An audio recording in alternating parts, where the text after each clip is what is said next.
صباح الخير، يا رب تكونوا بخير.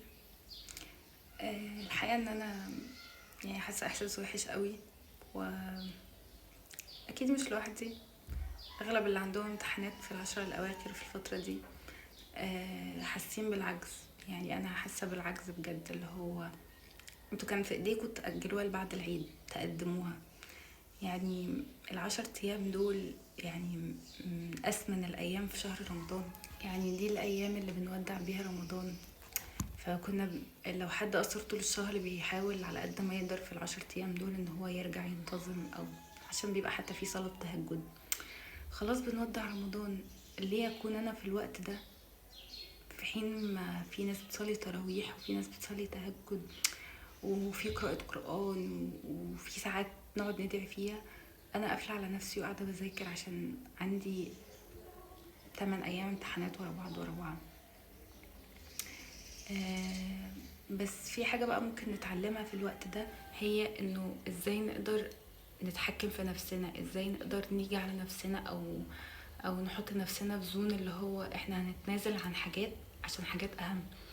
في الوقت ده انت المفروض تنازل عن ان انت حتى تمسك الموبايل ولو ل10 دقايق تسكرول في حاجة. الوقت ده اولى بان انت تصلي، بان انت تقرأ قرآن، تتنازل عن ان انت تتفرج على مسلسلات موجودة بعد رمضان عادي. عارفة ان الموضوع هيبقى صعب قوي، وان احنا بنحاول نوزن ما بين المذاكرة والامتحانات والكلية والبيت والصلاة والقرآن والذكر والأدعية.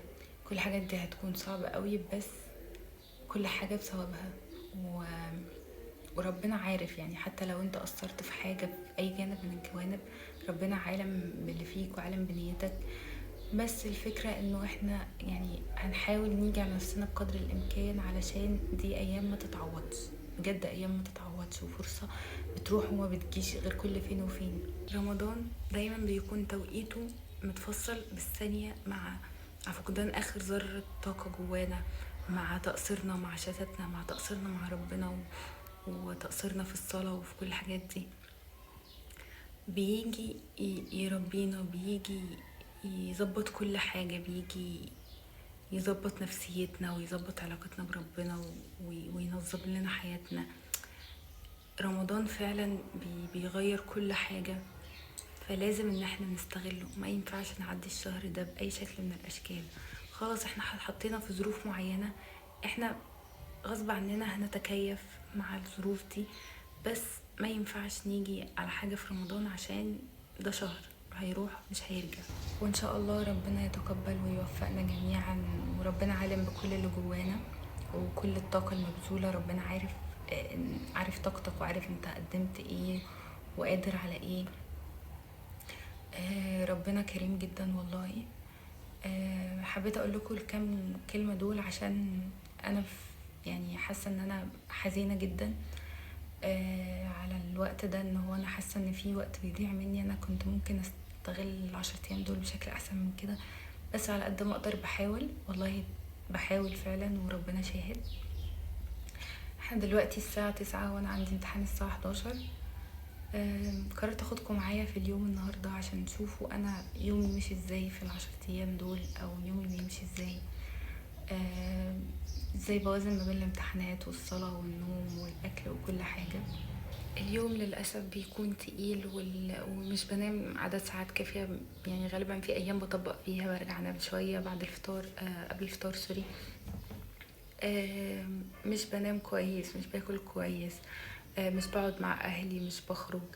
بس كل الحاجات دي هتتعوض بعد رمضان. هنام براحتي، هاكل براحتي، هنزل براحتي، هقعد مع اهلي، هيبقى عندي حاجات كتير. حتى لو في ضغط للكلية عادي، كل الحاجات دي هتتعوض. لكن ال10 ايام دول والشهر كله عموما ما بيتعوضش، وفرصة بتيجي كل سنة.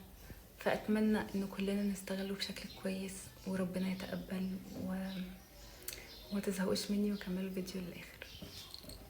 عن الحادثة ايه رأيك؟ وهتعوضني ازاي بقى عن حلم ان انا ابقى ممثله؟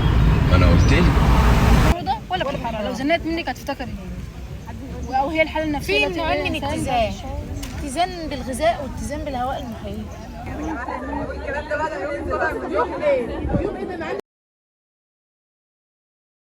وما علينا إلا البلاغ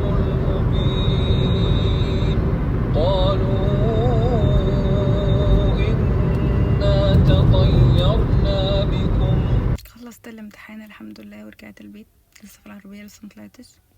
الحمد لله الامتحان كان حلو، انا ذاكرت كتير قوي وقعدت حفظت كتير، وكنت متخيله ان انا ناسيه كل حاجه. بس لحد ما ورقه الامتحان جت يعني وبدات اكتب الحمد لله افتكرت. الجو حر قوي والصيف رجع، ودي حاجه محزنه جدا. المهم ان انا دلوقتي انا عندي امتحان بكره تاني. هطلع اصلي الظهر واطبخ، او ممكن انام الاول شويه وبعدين اطبخ. لو في طاقه هذاكر قبل الفطار، لو مفيش هذاكر بعد الفطار. لسه اليوم طويل، خليكم معايا.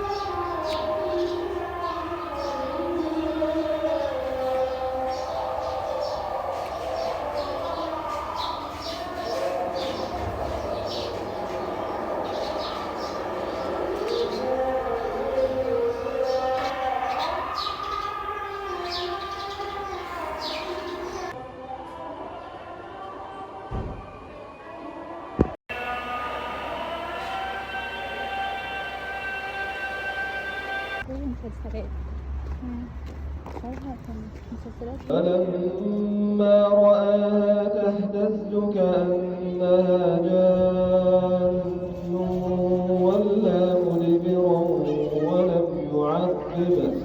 يا موسى لا تخف إني لا يخاف لدي المرسلون.